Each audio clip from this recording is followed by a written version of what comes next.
오늘 우리에게 주신 하나님의 말씀은 구약성경 시편 1절에서 6절까지의 말씀이 되겠습니다. 제가 가진 성경은 구약성경 805면에 기록되어 있습니다. 시편 1편입니다. 이 기록된 계시의 말씀을 봉독하는 중에 살아계신 하나님의 음성을 모두 다 함께 들으실 수 있기를 바랍니다. 하나님의 말씀입니다. 복 있는 사람은 악인들의 꾀를 따르지 아니하며 죄인들의 길에 서지 아니하며 오만한 자들의 자리에 앉지 아니하고 오직 여호와의 율법을 즐거워하여 그의 율법을 주야로 묵상하는도다. 그는 시냇가에 심은 나무가 철을 따라 열매를 맺으며 그 잎사귀가 마르지 아니함 같으니 그가 하는 모든 일이 다 형통하리로다. 악인들은 그렇지 아니하며 오직 바람에 나는 겨와 같도다. 그러므로 악인들은 심판을 견디지 못하며 죄인들이 의인들의 모임에 들지 못하리로다. 무릇 의인들의 길은 여호와께서 인정하시나 악인들의 길은 망하리로다. 아멘. 현대 선교의 아버지라고 불리우는 사람이 있습니다. 그 사람은 윌리엄 캐리입니다. 그는 영국 노스햄튼 작은 마을에서 태어났고 구두수성공으로 살았지만 그리스도를 위해 전 생애를 헌신한 하나님의 종입니다. 그는 인도에서 40년간 선교 사역을 했으며 그 가운데 수많은 난관과 역경과 시련과 위기를 직면했지만 결코 포기하지 않았습니다. 하나님께서 위대한 일을 하시리라는 데 대한 그의 믿음과 선교의 뜨거운 열정은 세계 선교에 불을 지피게 됩니다. 인도 땅에서 썩은 미랄이 된 그의 헌신된 삶을 통해 근대 선교 역사가 시작된 것입니다. 윌리엄 캐리는 73세에 인도 땅에 묻히게 됩니다. 임종의 자리에서 그는 친구에게 간곡히 말했습니다. 내가 죽었을 때 윌리엄 캐리에 대해 아무도 말하지 않게 해주게나 오직 윌리엄 캐리의 구주에 대해서만 이야기해주게. 그리고 내 묘비에 이렇게 새겨주기를 부탁하네. 윌리엄 캐리, 여기 잠들다. 가엾고 불쌍하고 무력한 벌레 같은 인간, 당신의 친절한 팔에 안기나이다. 성도 여러분, 윌리엄 캐리는 참으로 위대한 인생을 살아간 하나님의 사람입니다. 세상 사람이 보기에도 참으로 충성된 하나님의 일꾼이었습니다. 그런데 그는 왜 자신의 일생 전체를 묘비에 이렇게 기록하신 겁니까? 가엾고 불쌍하고 무력한 벌레 같은 인간. 그는 성령의 비달에서 지금 하나님 앞에서, 창조주 하나님 앞에서 피조물인 인간을 보고 있기 때문입니다. 거룩하신 하나님 아래서 진리의 비달에서 자신의 존재와 일생을 보니 가엾고 불쌍하고 무력한 벌레 같은 인간이었다 고백하고 있습니다. 성도 여러분, 나는 창조주 하나님 앞에서, 거룩하신 하나님 앞에서 누구입니까? 나는 어떤 인생을 살아가고 있습니까? 나는 경건한 자입니까? 아닙니까? 나는 복 있는 자입니까? 아니면 복을 쫓는 자입니까? 나는 하나님 중심의 삶을 살아가는 사람입니까? 아닙니까? 나는 의인입니까? 죄인입니까? 깊이 생각해야 할 것입니다. 성경은 복 있는 자를 선포합니다. 하나님께서 그렇게 창조하시어 시냇가에 심은 나무와 같은 형통한 삶을 살아가는 존재가 있다 선언합니다. 그는 하나님과 바른 관계를 맺으며 하나님과 함께하며 하나님께 영광 돌리는 삶을 살아가는 사람을 의미하는 겁니다. 만일 그렇지 않으면 바람에 나는 겨입니다. 오늘 성경 말씀, 특별히 5절, 6절에 이 위대한 진리가 구체적으로 그리고 최종적으로 선포되고 있습니다. 복 있는 자는 의인이라는 것입니다. 하나님과 바른 관계를 맺는 자는 의의 길로 나아가며 그 길 안에 살아가는 사람을 의미한다. 명확하게 진술하고 있습니다. 성도 여러분, 이것이 복음의 선포입니다. 왜냐하면 이 놀라운 하나님의 진리를, 하나님의 최종적 판단이며 결론을 미리 알게 하셨기 때문이에요. 그래서 어떤 인생이 복 있는 인생이며 어떤 인생이 하나님 앞에서 바른 인생을 살며 최종적으로 형통하며 승리한 인생인지를 명확하게, 간단하게 선포하고 기록한 그 자체가 복음입니다. 하나님과 바른 관계를 맺는 자는 의인입니다. 하나님이 보시기에 의인이어야 합니다. 하나님 앞에 의인이어야 합니다. 만일 의인이 아니라면 그는 죄인이요 악한 자입니다. 자, 생각해 보세요. 거룩하신 하나님과 함께한다. 거룩한 자뿐입니다. 의로우신 하나님과 동행한다. 의인뿐입니다. 그 외에는 하나님과 함께 할 수 없습니다. 정신분석학자, 지금은 프로이드의 유명한 일화입니다. 어느 한밤중에 아주 깊이 고운하게 자고 있는데 갑자기 따르릉 하고 전화가 울렸어요. 그리고 한 남자가 다짜고짜 큰 소리로 말합니다. 지금 큰일 났다고.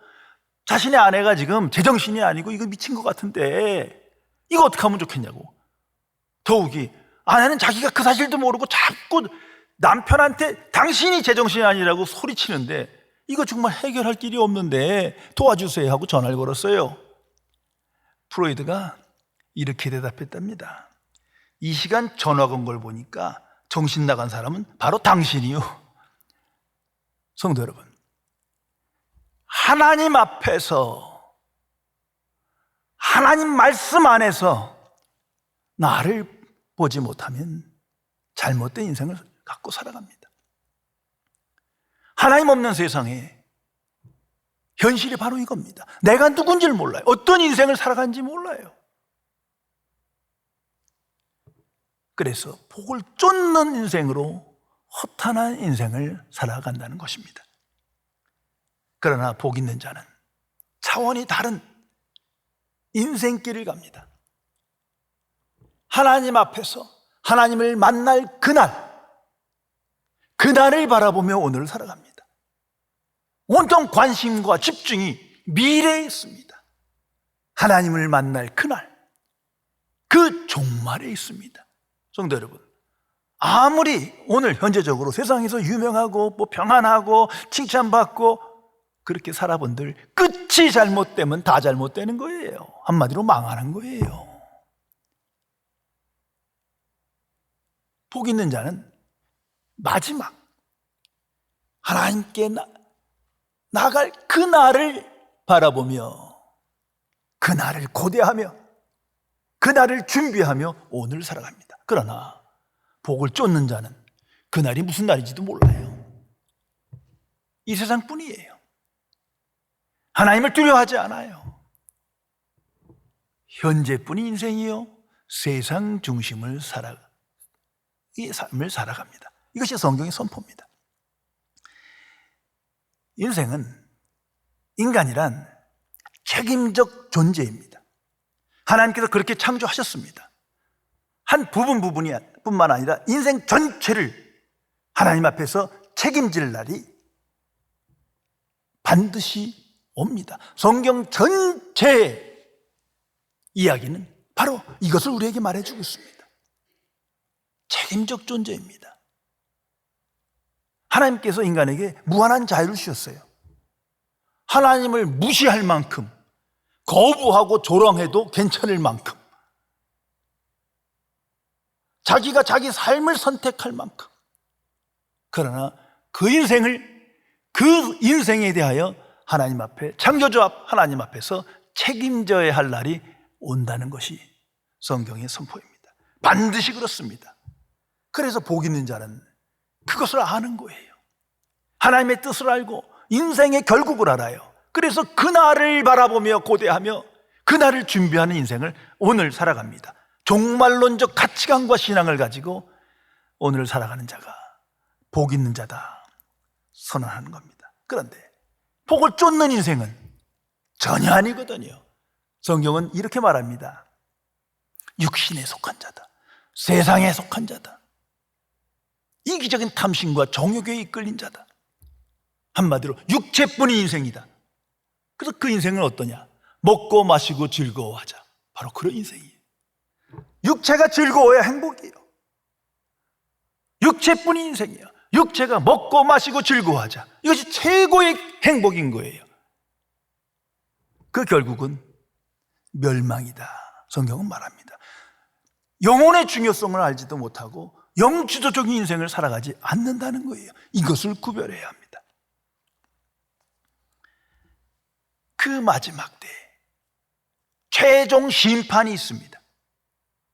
이것을 항상 기억해야 할 것입니다. 오늘날 공의, 공평, 정의를 말하는데 심판 없는 공의와 정의는 추상적인 거예요. 한마디로 왔다 갔다 하는 거예요. 아무런 의미가 없어요. 의로우신 하나님, 공의로우신 하나님, 그분은 심판하신 하나님이에요.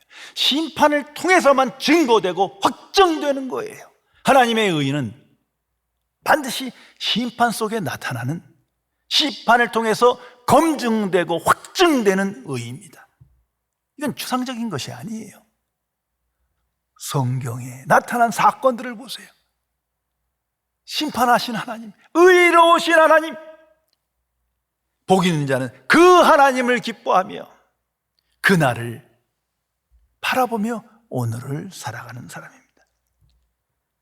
복 있는 자는 하나님의 심판을 항상 생각하며 준비하며 그날을 고대하며 기뻐하며 오늘을 살아갑니다. 그래서 오늘 성경은 이렇게 선포합니다. 그러므로 악인들은 심판을 견디지 못하며 죄인들이 의인들의 모임에 들지 못하리로다. 결코 죄인과 악인들은 천국에 들어가지 못합니다. 그리고 6절에서 선언합니다. 무릇 의인들의 길은 여호와께서 인정하시나 악인들의 길은 망하리로다. 성도 여러분, 이 말씀대로 역사는 진행되고 하나님의 뜻은 이루어질 겁니다. 복 있는 자는 이 말씀에 붙들려 먼 미래를 바라보며 하나님의 역사의 그 궁극을 알며 하나님의 심판을 인식하며 오늘을 살아가는 사람입니다. 심판, 이건 성경의 대주제입니다. 수백 번 이상 간접 직접적으로 표현되고 있습니다. 시편 1편은 그 성경 대주제를 시편 전체의 주제로 선언하고 있는 겁니다. 그래서 선언합니다. 악인들은 심판을 견디지 못하며 말씀대로 될 것입니다. 악인들의 길은 망하리로다. 그대로 될 것입니다. 성도 여러분, 이 성경에서 이 본문의 악인들은 누구입니까? 복잡하게 생각하지 마세요. 성경 말씀에 따라 생각하세요. 의인이 아니면 악인인 거예요. 세상은 자꾸 이 사탄은 중간을 만들어. 내가 뭐 그렇게 악인이야? 그래도 의인도 아니야. 중간이 항상 존재해요. 성경은 애매모호하지 않아요. 처음부터 끝까지 의인이 아니면 악인인 거예요.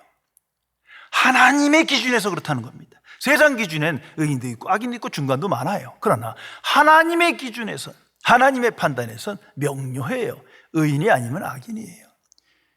중생한 그리스도인이 아니면 악인이에요. 천국에 들어가지 못하면 아무리 천국 주변에 맴돌아도 악인인 거예요. 이것을 분명히 기억해야 합니다.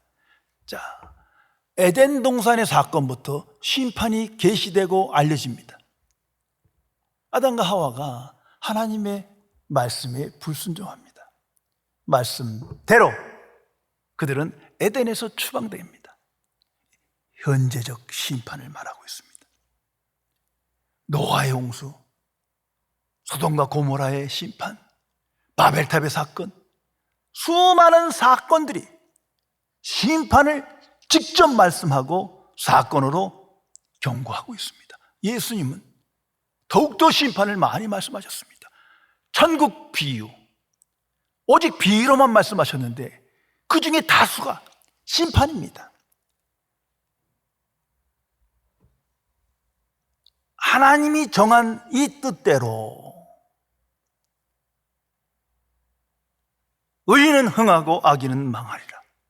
심판이 있음을 경고하시고 알게 하셨습니다. 최후의 심판으로 인하여 최종 분리가 나타납니다. 누구는 천국으로, 누구는 지옥으로. 명백하게 예수 그리스도께서 말씀하셨습니다. 무엇에 대한 심판입니까? 인생에 대한 심판인 거예요. 자기 인생, 책임적인 인생에 묻는 겁니다. 하나님의 기준에서 얼마나 책임적 존재로 살았는가? 하나님의 길을 따라 살았는가? 하나님을 기뻐하고 소망하며 살았는가? 그것을 묻는 겁니다. 그러나 이 시대를 보세요. 특별히 현대인을 보세요. 지식이 많고 과학기술 문명을 자랑하고 뭔가 번영하고 온 세계를 왔다 갔다 하는 것 같지만 구체적인 특징은 무책임하다는 거예요. 점점 무책임해요. 하나님 없는 세상을 살기 때문이에요. 하나님을 경외하지 않기 때문에 있는 결과입니다. 특별히 정치 지도자, 많은 사람에게 영향을 끼치는 그런 위치에 있는 사람들 보세요. 공의, 정의, 공평, 심판 없는 공의가 어디 있어요? 그러니까 항상 구부러지는 거예요. 왜곡되는 거예요. 말뿐이에요. 선동적이에요. 결국은 그 인생을 보면 스스로가 내로남불이에요. 편가르기만 해요. 항상 불공평해요. 불공평한 자가 공평을 말해. 얼마나 모순입니까? 그러나 기독교인에게는 한 가지 소망이 있어요. 확실한 거예요. 하나님의 심판이 있을 거예요. 하나님의 의가 나타날 것이, 심판 속에 공의, 정의가 세워지는 거예요. 성도 여러분, 심판은 추상적인 것이 아닙니다. 하나님의 사건이요 메시지입니다. 그 심판은 현재적 심판이 있고 최종 심판이 있음을 우리는 기억해야 할 것입니다. 자, 이 세상에 있는 모든 심판의 사건, 성경 안에 있는, 역사 안에 있는 심판의 사건들, 전쟁, 기근, 무서운 질병, 코로나와 같은 것일 수도 있죠. 패스트일 수도 있고, 수많은 고통의 사건들, 다 죄의 결과예요. 하나님의 현재적 심판입니다. 그런데 중요한 건 이겁니다. 이 세상의 모든 심판의 사건들은 하나의 징조예요. 최종 심판은 내 징조입니다. 미래적 사건의 징조예요. 분명히 알며 오늘을 살아가야 합니다. 하나님의 최종 심판은 비교할 수 없어요. 철저한 심판이에요. 전지전능하신 하나님이시기에, 모든 인생을 아시기에 철저한 심판이 있을 것을 예수님께서 말씀하셨습니다. 또한 모든 자가 하나도 예외 없이 심판받아야 합니다. 그날이 옵니다. 모든 자가 부활합니다. 악인은 부활하기 원치 않을 거예요. 그러나 하나님께서 모든 자가 부활하여 최후의 심판을 받아야 함을 성경은 알려주고 있습니다. 그래서 5절은 이렇게 말합니다. 그러므로 악인들은 심판을 견디지 못하며 누가 하나님의 심판을 견딜 수 있겠습니까? 죄인들이 의인들의 모임에 들지 못하리로다. 최종 분리가 나타납니다. 천국에 들어가는 사람들, 지옥에 들어가는 사람들, 이것을 분명히 알고 살아가야 합니다. 하나님의 심판의 기준은 오직 하나입니다. 하나님의 의입니다. 아무리 전지전능한 창조주 하나님이라도 이랬다 저랬다 마음 내키는 데가 아니에요. 과거, 현재, 미래 항상 동일하십니다. 그래서 성경은 오래전에 기록된 책이지만 오늘 내게 주신 하나님의 말씀이요 미래적인 말씀이기도 한 거예요. 변함없는 진리예요. 하나님의 의입니다. 성경은 그것을 기록하고 있습니다. 인간의 의가 아니에요. 얼마나 도덕적인 삶을 살았냐, 얼마나 선행을 했느냐, 얼마나 이웃을 사랑을 했느냐, 얼마나 칭찬받았느냐, 지금 이런 얘기가 아니에요. 성경은 하나님의 의, 창조주의 의가 기준을 말합니다. 이제 우리는 묻습니다. 그 의가 구체적으로 뭡니까? 십계명이에요. 율법입니다. 명백한 기준이에요. 하나님도 그 말씀으로 심판하실 것입니다. 예수님께서 그 십계명을 아주 구체적으로 하나님의 마음을, 하나님의 궁극적인 요구사항을 설명해 주셨습니다. 이중계명이에요. 온 마음을 다하여 하나님을 사랑하고 내 이웃을 내 몸과 같이 사랑하라. 이것이 의의 기준입니다. 그런데 우리가 더 깊이 생각해야 될 것은 행위의 결과만을 심판하는 것이 아니라 행위 이전에 생각까지도, 감정까지도 철저하게 심판하시다는 것을 성경은 말하고 있습니다. 그래서 예수님께서 간음한 자에 대해서 말씀합니다. 너희들이 간음하지 말라는 말을 들었느냐? 마음에 음욕을 품는 자마다 감정까지도, 행위는 없는데 생각까지도 이미 간음한 자니라. 이게 하나님의 판단이에요. 성도 여러분, 하나님 앞에서 이 명백한 십계명, 하나님의 율법, 의의 판단 앞에서 나는 누구입니까? 의인입니까? 죄인입니까? 그러기에 윌리엄 캐리는 성령 충만하여 그는 고백합니다. 무력한 벌레 같은 인간이었습니다. 성경은 선포합니다. 의인은 없대. 다 치우쳤다. 하나도 없다. 율법적 기준에서 어느 누구도 의로 자기 인생을 자랑할 사람이 없는 거예요. 이것이 인류의 타락입니다. 심판의 결과는 명백합니다. 6절에서 선언합니다. 무릇 의인들의 길은 여호와께서 인정하시나 악인들의 길은 망하리로다. 구원과 심판, 그것뿐입니다. 이게 성경 전체의 메시지입니다. 성도 여러분, 나는 의인들의 길을 가고 있습니까? 복 있는 자의 최종 관심과 초점은 나는 의인이며 나는 의인들의 길을 가고 있는가, 이것뿐입니다. 그래서 마태복음 6장 33절을 통해서 예수님께서 말씀하십니다. 너희는 먼저 그의 나라와 그의 의를 구하라.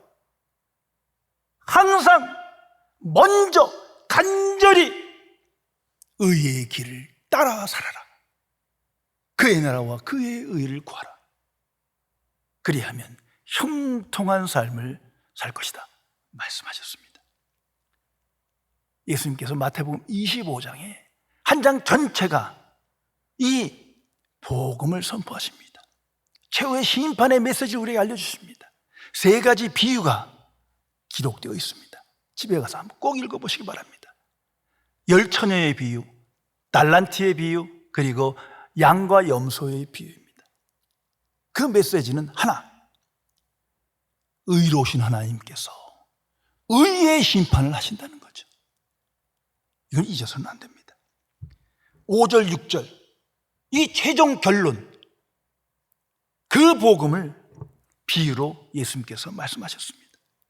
창조주 하나님께서, 거룩하신 의로운 하나님께서 그 의의를 나타내게 하기 위하여 최후의 심판을 하십니다. 성도 여러분, 나는 하나님의 심판을 얼마나 알고 인식하며 준비하며 살아가십니까? 만일 그렇다면 그 사람이 복 있는 자입니다. 성도 여러분, 왜 성경은 하나님의 뜻을 명료하게 누구나 할 수 있게 단순하게 이렇게 기록한 것입니까? 왜 하나님은 구원과 심판을 미리 알게 하시며 보게 하신 것입니까? 그 답은 오직 하나입니다. 하나님은 사랑이시다. 하나님이 사랑이시기에 모든 인간이 구원받기를 원하시기에 미리 알게 하시고 그 말씀대로 역사하시는 겁니다. 이 모든 하나님의 행위를 우리는 은혜라고 합니다. 그리고 이 모든 사랑과 은혜의 행위를 우리는 하나님의 복음이라고 말하는 것입니다. 그래서 예수님께서 그 복음을 우리에게 전하셨습니다. 아니, 하나님께서 그 복음을 명료하게 나타내게 하기 위해서 최종 결론으로 독생하신 예수 그리스도를 이 땅에 보내신 겁니다. 예수님을 통하여 구약 성경 전체는 모든 하나님의 말씀은 참으로 진실임을 증명하셨습니다. 그리고 인간은 율법적 판단 안에 의인이 될 수도 없고 의의 길을 갈 수 없으므로 더 큰 은혜의 길, 의의 길을 우리에게 선물로 주셨습니다. 그것이 십자가의 복음입니다. 십자가의 복음을 믿음으로 누구든지 의롭다 칭함받고 하나님의 자녀되는 권세를 받습니다. 그리고 비로소 영의 세계를 보며 궁극을 보며 종말론적 가치관에 이끌리어 그리스도를 따르는 삶을 살아가게 됩니다. 그가 형통한 자입니다. 요한복음 3장 16절에 명백히 선언하고 있습니다. 하나님이 세상을 이처럼 사랑하사 독생자를 주셨으니 이는 그를 믿는 자마다 멸망치 않고 영생을 얻게 하려 하십니다.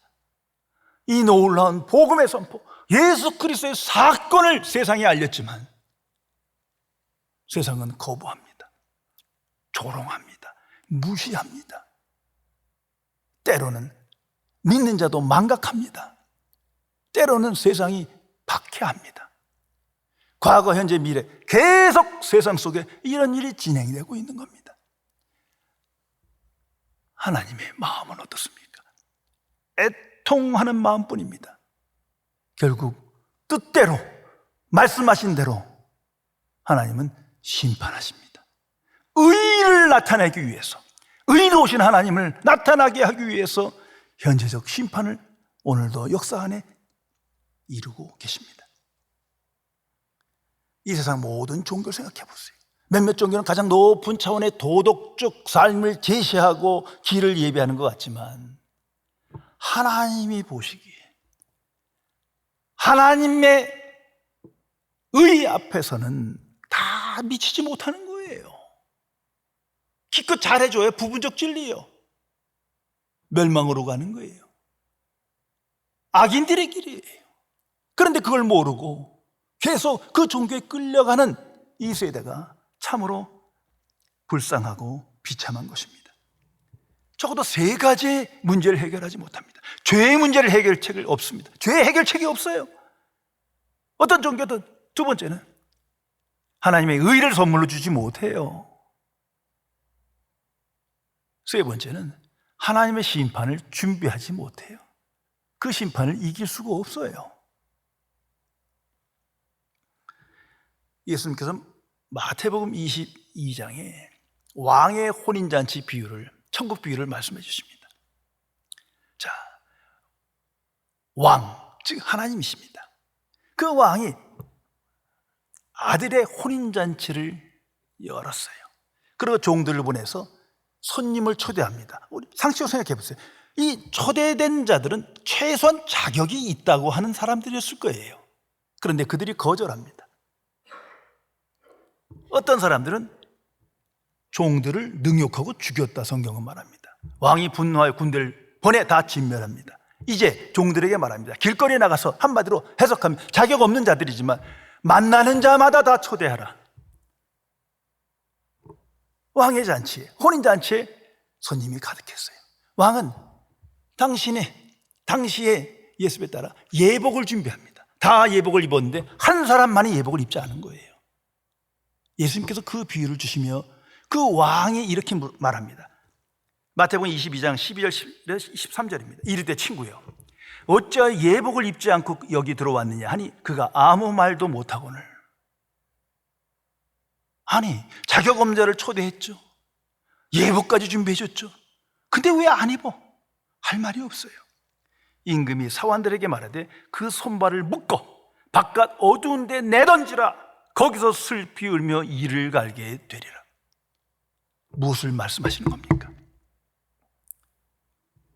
복 있는 자는, 하나님과 바른 관계를 갖는 자는, 의인은 오직 하나, 하나님께 순종하는 것입니다.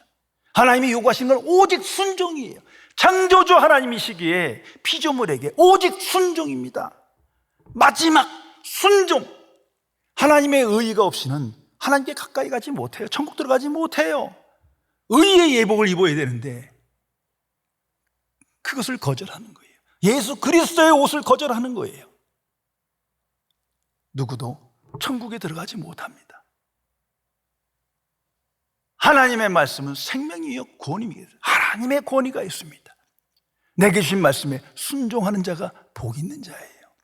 그래서 성경은 선포합니다. 복 있는 자는 오직 여호와의 율법을 즐거워하며 그의 율법을 주야로 묵상하는 자로다. 그런 사람으로 하나님께서 재창조하신 거예요. 그래서 영적 분별력을 가지고 죄의 길을 떠나 살며 죄의 문제를 해결하며 하나님의 의의 선물, 의의 옷을 입고 오직 의인의 길, 십자가의 길, 하나님이 예비하신 길을 따라 하나님께 순종하며 살아가게 되는 겁니다. 예수님께서 말씀하셨습니다. 나는 길이요 진리요 생명이다. 그리고 말씀하십니다. 나를 따르라. 이 말씀이 내게 주시는 말씀인 거예요. 그리스도를 따르지 않는 자가 어찌 의인일 수 있겠습니까? 그리스도의 길, 말씀 길, 복음의 길, 그것뿐입니다. 하나님이 예비하신 이 은혜의 길을 기쁜 마음으로 받아들이며 깊이 묵상하며 하나님께 순종하는 삶을 살아가게 됩니다. 이 험악한 세상에 빛의 자녀로 복음의 증인으로 살며 복 있는 자로 살며 하나님께 영광 돌리는 형통한 삶을 살아가게 되는 것입니다. 기도하시겠습니다. 전지전능하신 은혜 하나님 앞에 한낱 피조물이요 잠시 잠깐의 인생을 살아가는 죄인이요 벌레 같은 인생이건만 이처럼 사랑하시어 하나님의 복음을 듣고 믿게 하시사 영생의 길을 알게 하시고 의인의 길을 알게 하시고 십자가의 길을 알게 하시고 복음의 길을 알게 하시어 하나님을 만날 그날을 고대하며 기뻐하며 준비하는 승리의 삶을 살게 해주심을 진심으로 감사드립니다. 그러나 세상 속에 살며 세상 풍조에 휩쓸릴 때도 있고 부지불식간에 영생의 길을 잊어버리고 심판날을 망각하여 또다시 나 중심의 삶을 살며 세상 중심의 삶을 살아가는 죄인을 불쌍히 여겨 주옵소서. 보혜사 성령이시여 우리 안에 거하시어 의의 길을 보게 하시고 영생의 길을 보게 하시고 복음의 길을 따라 살아 하나님으로부터 인정받으며 영광에 이르러 우리의 삶을 통하여 주의 은혜와 진리를 충만히 나타내는 승리의 삶을 살도록 지켜 주옵소서. 우리 주 예수 그리스도의 이름으로 간절히 기도드리옵나이다. 아멘.